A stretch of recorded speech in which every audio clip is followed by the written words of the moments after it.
हमारे साथ कार्यक्रम में शामिल हो रहे हैं डायमेंशन कॉर्पोरेट फाइनेंशियल सर्विसेज के एमडी अजय श्रीवास्तव साहब।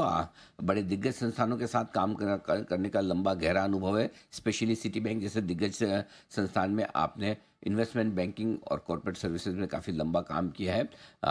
और इस फील्ड के बड़े जाने माने दिग्गज एक्सपर्ट भी हैं और आपने IIM बेंगलोर से पोस्ट ग्रेजुएशन किया है मैनेजमेंट में।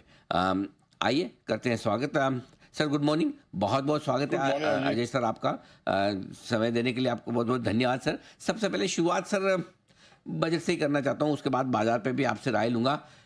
कैसा लग रहा है सर बजट इस बार? चर्चाएं कम हैं, बजट आने के पहले कोई ऐसा मूड माहौल हल्ला गुल्ला हो नहीं रहा है। लग रहा है बजट कुछ एक्स्ट्रा ऑर्डिनरी होगा या ठंडा?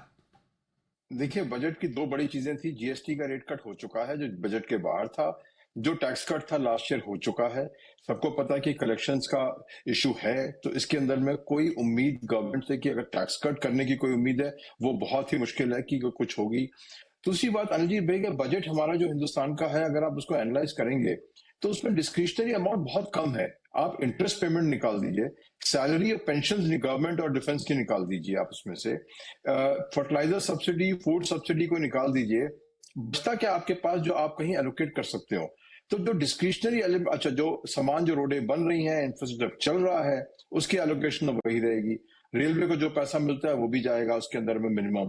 तो अगर आप देखेंगे, अगर आप घर का बजट जैसे गृहिणी बनाती है बनाएंगे, तो देखेंगे भाई 100 रुपए में से मेरे पास सिर्फ 4, 5, 10 रुपए बचा है जो मैं इधर से उधर, उधर से इधर कर सकता हूँ। उसके अलावा कुछ है नहीं उनके पास में। बाकी सब तो फिक्स्ड है, interest cost, salary, pension, subsidy सब तो फिक्स्ड है। बिल्कुल ठीक बात है। तो बजट में ज़्यादा कुछ होने वाला है नहीं और बजट के पहले हो चुका है। आपने बताया भी जीएसटी का भी, और जो कुछ थोड़ा बहुत सिगरेट विगरेट में होता है वो भी पहले हो चुका है। ये बात बिल्कुल सही है। लेकिन बाजार का मूड माहौल कैसा है सर? क्या लग रहा है आपको? लगता है कि थोड़ी तेजी का मूड बनता है, पिट जाते हैं? लगता है थोड़ा कमजोरी बढ़ेगी, वापस हल्का रिकवर हो जाता है? समझ नहीं आ रहा। नहीं अनिल जी, बिल्कुल समझना, देखिए समझने के लिए तो जिसका बहुत ठीक मार्केट, बहुत ही हेल्दी स्टेट में मार्केट है, इसको कहेंगे हेल्दी स्टेट। बिकॉज इसके अंदर में जो रैशनैलिटी है कि जो अर्निंग्स और पी और मार्केट प्राइसेस की जो एक जो वो होती है रिलेशनशिप, वो इस्टेब्लिश हो रही है और धीरे धीरे से रियलिज्म आ रही है कि हमारी जो ग्रोथ है, वो जो 8% जीडीपी ग्रोथ है, शायद वो किस सेक्टर्स में है पता नहीं, लेकिन वो कॉर्पोरेट रिजल्ट में नजर नहीं आ रही है। तो आप दो तरीके से देखिए। आप अगर इन्वेस्टेड हैं तो आपको लगेगा कि मेरी मार्केट गिर गई है, बट आपने क्या इन्वेस्ट किया था? आपने इन्वेस्ट किया था 50, 70, 80 पीई के शेयरों में, जिनकी ग्रोथ थी तो 4, 5%। तो वो तो आपको मार्केट आपसे पैसा लेके ही जाएगा। दूसरी तरफ से देखिए, जो आज निवेश करने की कोशिश कर रहा है या शुरू कर रहा है अपनी लाइफ को, उसके लिए तो और अच्छा मिल रहा है सामान कि उसको रीजनेबल वैल्यूएशन पे, अभी भी ये नहीं कहूंगा कि वैल्यूएशन परफेक्ट है, बट रीजनेबल वैल्यूएशन पे एंट्री पॉइंट मिल रहा है।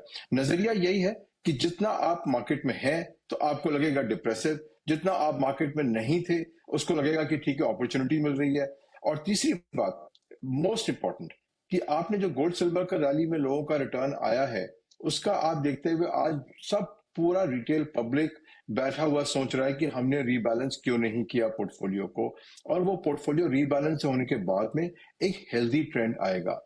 हमने एक सबसे बड़ी गलती हिंदुस्तान में ये हुई है कि इंडिया के म्यूचुअल फंड इंडस्ट्री ने अथाह पैसा जो गवर्नमेंट ने इंश्योर किया है जाते हुए म्यूचुअल फंड इंडस्ट्री के अंदर में, उसका मिसयूज किया है शेयरों में इन्वेस्ट करके, जहां पे उनको नहीं करना चाहिए था।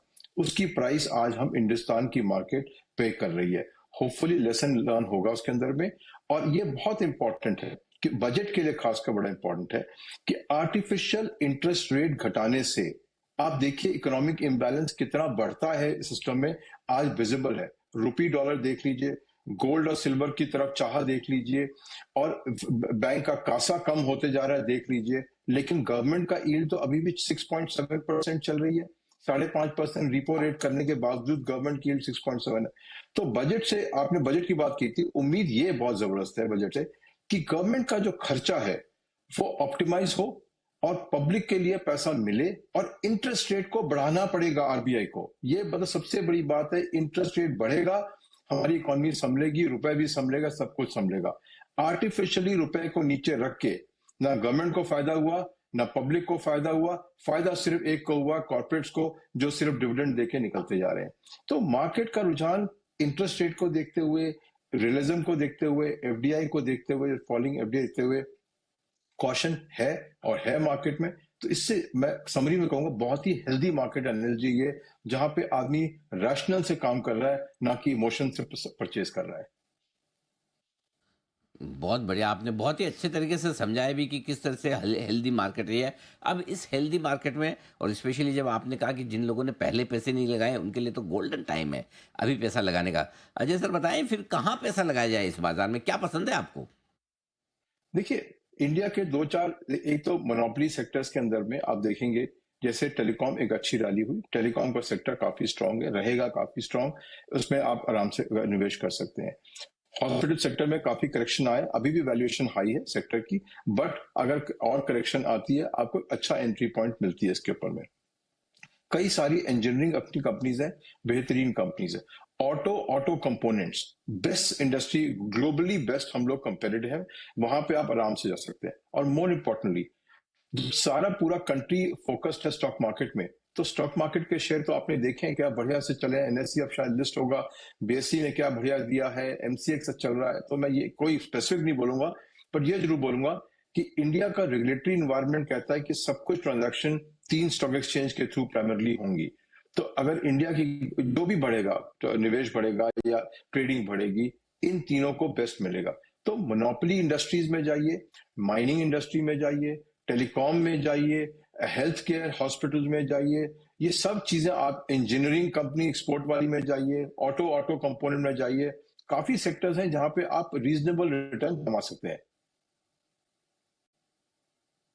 बिल्कुल ठीक बात है। तो बहुत सारे बेहतरीन इन्वेस्टमेंट आइडियाज़ हैं जो आपके साथ शेयर किया अजय सर ने। अजय सर, जाने से पहले आपको एक कॉम्प्लीमेंट देना चाहता हूँ सर। अरे सर, बोलिए। आपका ड्रेसअप आज कमाल का लग रहा है, एकदम बहुत स्मार्ट लग रहा है, मज़ा आ गया sir. Thank you sir, thank you sir.